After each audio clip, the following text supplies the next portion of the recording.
nga pala, asan yung tawag dito? Yung A Day in My Life pala. Kaya na pa iniintay, oh. Baka naman. Eto na nga, wait lang kasi, wait lang kasi. Charot.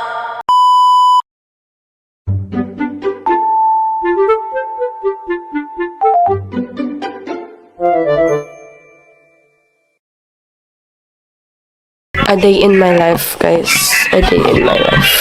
Bakit nga ba ako nag-vlog ngayon? Kasi, number one, gusto ko, pakinyo ba? Kung gusto ko. So, ngayon, umaga, a day in my life sana. Kaya nga lang, I forgot ko mag-video kaninang umaga. Like, nagising ako ng 6 a.m. kasi maaga naman ako natulog kaya maaga ako nagising. And then, nagluto ako ng breakfast for myself lang. Kasi tulog pa lahat eh. And then, pinakain ko na rin yung dog ko na si Obet. Come here. Obet, say hi. Ayan. Hindi ko siya na-vlog. It's a mistake. Pero kung nagka-chance ako na i-vlog yung kanina, like, hindi ko nakalimutan. Siyempre, sasama ko yun. Bombastic side-eye. Criminal offensive side-eye. So ngayon, medyo boring yung buhay ko kasi a day in my life to na nandito lang ako sa bahay. Walang something na ngayon, something na exciting na gagawin. Ipakita ko na lang sa inyo yung dog ko. Pero bago yan, kukunin ko lang yung stand ng camera ko para mapatayo ko, diba? So, eto guys, bukas yung bintana ko. At saka yung blinds ko kasi malamig sobra. Like, di nga nakabukas electric fan ko eh. Ano ba nangyayari sa Pilipinas ngayon? Bakit ang lamig? Bakit ang lamig-lamig ngayon sa Pilipinas? So, papakilala ko sa inyo yung hamster ko na si Haru. At papakita ko paano ko siya kinukuha. Pero di ko alam saan ko ilalagay yung camera ko kahit may stand na. Hello, my baby Haru. Come here. Come here. Come here. Pinapatulog ko yan. Tapos pupunta siya sa loob. And pag fully na sa loob na siya, kukunin ko to. Ang hirap talaga kapag territorial yung hamsters mo. Aba kasi, ako kasi takot ako kasi ilang beses niya ako kinagat. Like, tinry ko siyang ganunin, but kinakagat niya ako. So, ginagawa ko, ini-scoop out ko siya gamit yun for ever since the day began. Kasi ganun nga. Ito siya, oh, ang cute-cute niya. Pip, pip, pip, pip. Pero pag hawak ko na siya, hindi siya galit kapag ginaganyan-ganyan ko siya. Paano ba to? Ayaw mag-focus. Yan na. Hello. I love my hamster. Kaya pala Haru yung pinangalan ko sa kanya kasi si Haru, kung kilala niyo si Haru sa Extraordinary You, yun, doon galing yun. Haru. So, next naman napapakalala ko sa inyo si Obet.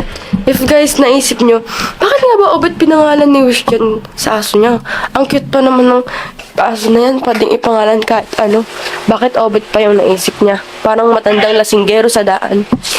Kasi guys, kung kilala nyo naman si Obet dun sa senior high, dun nang galing, yun yung inspo. And then, inisip ko parang ang cute ng Obet.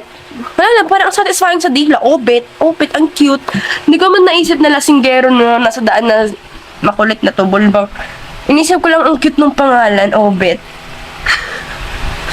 Tapos, mapawagin naman yung gumanap dun, ah. Si Kyle at Chari, hello po. Obet, come here, baby. I go. Hello, my baby. Baho-baho mo. Baho mo na. Bais, paliguan ko na ba siya? Maglalaba pala ako ngayon kasi wala lang. Kailangan ko maglaba eh. Come here. Come here. Dito ka. Ayaw niya, guys. Meow, meow, meow, meow, meow, meow, meow. Meow, meow, meow, meow, meow, meow, meow. Meow, meow, meow, meow. Meow, meow, meow, meow. Meow, meow, meow, meow. Napanood niyo na ba yung MV na ginawa namin ng classmates ko? Ang lapit ba? Yung talaga, talented kami. Ang nakaisip na kwento na nun ay yung kaibigan kong si Mimi, classmate kong si Mimi. Siya yung nakaisip ng kwento na yun. Kasi others, ako dinugtungan ko lang. Pero siya talaga yung nakaisip ng kwento. Di ba ang galing? Yung iba lang doon, ako nagsulat. Like, syempre, dinugtungan ko lang yung sinimulan niya. Pero siya talaga yung like may idea. Nagats niyo ba? Di ba ang galing niya? Hi guys! So, tapos na ako mag-charge ng camera ko. Di ko alam kung anong oras kanina yung ako nag-start mag-charge, pero basta 12 na ngayon. 12:15 na ngayon. And simula nun, wala akong masyadong ginawa. Nag-stay lang sa kwarto ko, nanonood ako ng kung ano-ano sa TV ko. And then, nag-edit lang ako kasi may pinapaedit sa akin yung nanay ko. And then, siguro maliligo na ako or paliguan ko muna si Obet. Kasi pag pinaliguan ko sarili ko to si Obet, edi madudumihan ako. So, kailangan si Obet muna. Ito na siya, guys. Kuha lang ako ng planggana niya. Para makaligo siya ng matino. So, ito na, guys. Dito ko pipaliguan si Obet.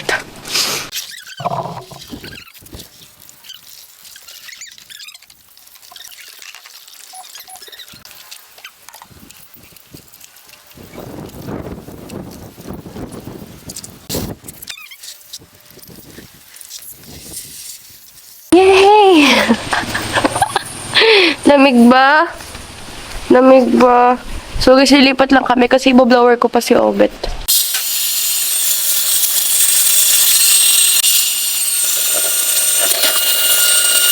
Tapos na po! Magkaroon na kayo niyo na. Dali, dali na kayo. Tapos maglaba ako na kasi gusto ko maglaba din. Ngayon siguro, gawin ko assignment ko. Or wag na mag-chill lang tayo forever and ever. Tsaka, bad inip pa si bro. So guys, nakalimutan kong i-vlog, pero nagwalis ako kanina ng kwarto ko, mga siguro 1 p.m. or 1:30, I don't know what oras. Tapos ngayon, feeling ko naging obsessed na ako sa paglinis ng kwarto ko. Ngayong week lang, kasi walang pasok, tapos parang, ang sarap pala ng kwartong malinis. Kaya parang, araw-araw naglinis na ako ng kwarto ko, ganun, naglalaba ako.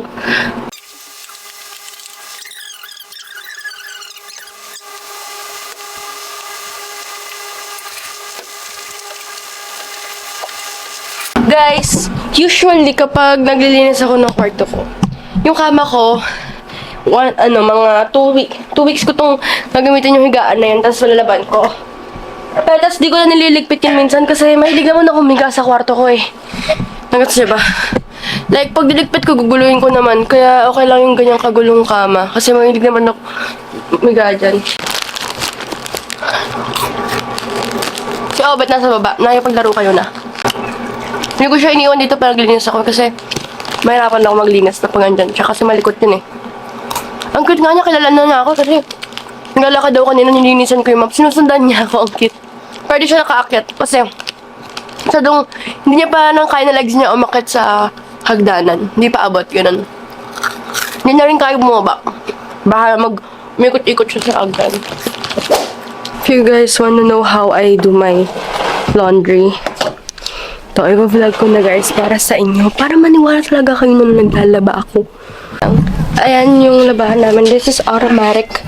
Can choose here kung ano yung lalagay mo. So, lagay ko lang yan. Damit ko lahat kasi all white naman to. All white pero may black. Tapos mayroong red. Yan mo na nga. Hindi naman magkakulay yun. Start ko na ito agad-agad. Pipiliin ko yung quick. Tapos 3 lang. Ayan, magawa ko. Yung ganito yung gilid. Medyo messy siya. Pero ganyan ginagawa. Pero malinis yun guys. Sobrang magiging damit ko. Ay, magiging malinis. Ayoko mabasa camera ko. Ingat tayo guys. Okay? It's better to ingat na.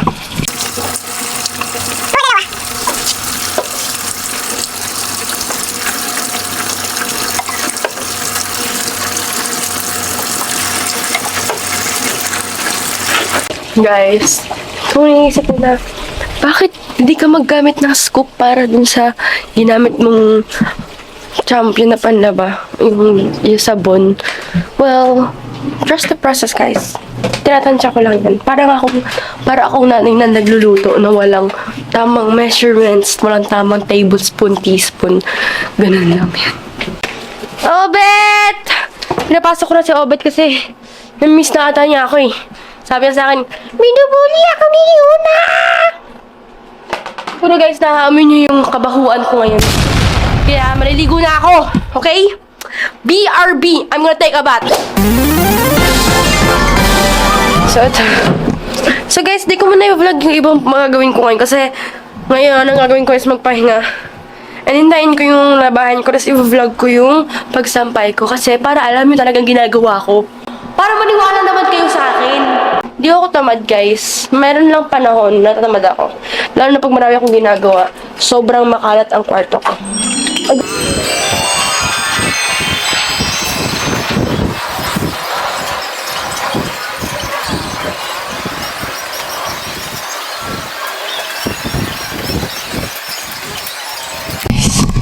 Ganyan ko yung sinasampay.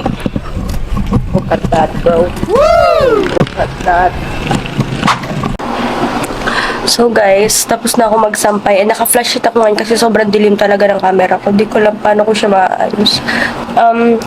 Meron kaming maliit na basketball court. It's a small basketball court and it's maikli lang. Hindi siya yung sobrang taas na net katulad ng net ba tawag yun?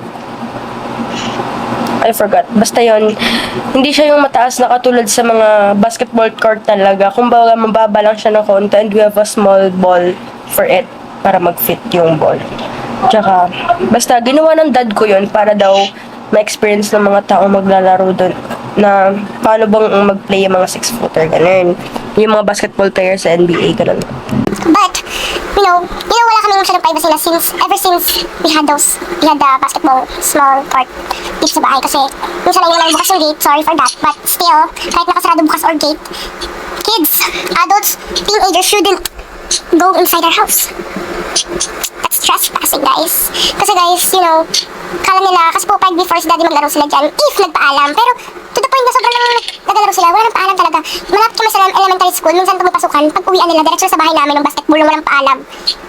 It's annoying, so annoying, I hate it so much. Sorry for that, pero sino pong mga magulang ba't di kayo tinuruan anong ibig sabihin ng trespassing, cause it's just our property, this is our house. Baka lang sila ng for free lang, tapos yung mga tao nag-rent dito, nagbabayad sila para lang ma-experience yung resort namin, tapos sila maglalaro lang sila dyan. It's annoying kasi what if may masira sa net or sa bola, butas, pabayaran mo nila. Of course, no. That's a toxic mindset of Filipino kids. It's annoying, kasi narinig ko basketball ang ingay ba. Like, I want to review. They're so ingay ba, tapos minsan paggabi pa, mga adults naman nagpe-play. There's this one time na this guy, I will not tell his name because I don't want to name drop. Baka makancel tayo dito na wala sa oras. Di pa nagsisimula ng pag-iniskat ko, makacancel na ako agad-agad.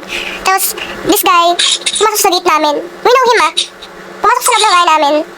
And then, sumilip siya sa, kasi di ba may gate kami. Yung gate namin, hindi pa yung mismong bahay namin. Gate namin, papasok ka sa gilid, tapos maglalakad ka pa ng ontas, andun na yung mismong pintuan ng house namin. Sumilip siya doon, nakabukas. Yung pinakababa kasi namin, yung pinaka main, namin sa baba. Yun na rin yung, doon na rin natutulog si mami at daddy, andun rin yung cabinet nila for, pang maliligo sila, syempre. Sabi ni mami, paano ko nag-base siya, sumilip siya doon. Nagulat nga lang sa sabi sumilip doon bro, what the hell is wrong with you? So guys, I'd like to end this video na. Kasi, after na to, wala na akong ibang gagawin. Like, manonood na lang ako sa phone ko. Mag-chill na lang ako. So, hindi naman to buong 24 hours na buhay ko. Pero, ito yung halos ginagawa ko sa araw-araw kapag walang pasok. Pero pag may pasok, syempre, I'll do a vlog of that. Gagawa ko ng vlog doon. Kapag di ko nakalimutan, kasi minsan pa nasa school ako, nabibisi ako, nakakalimutan ko mag-video. So, yun. I hope na-enjoy niyo yung pagbablog ko ngayon. Even though na medyo boring yung content na to, kasi nga, hindi naman interesting or kasi siya yung ganitong content. Like, nakunoorin niyo ako maglaba. Ano ba naman yan, ate?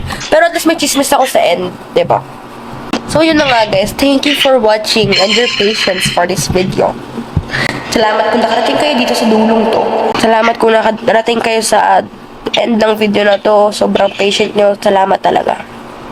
Ibig sabihin na find interesting nyo yung video ko kaya nakarating kayo dito. So, yun lang, guys. Bye-bye na ako. See you on my next video. Nagot na kamay ko, no? Adios!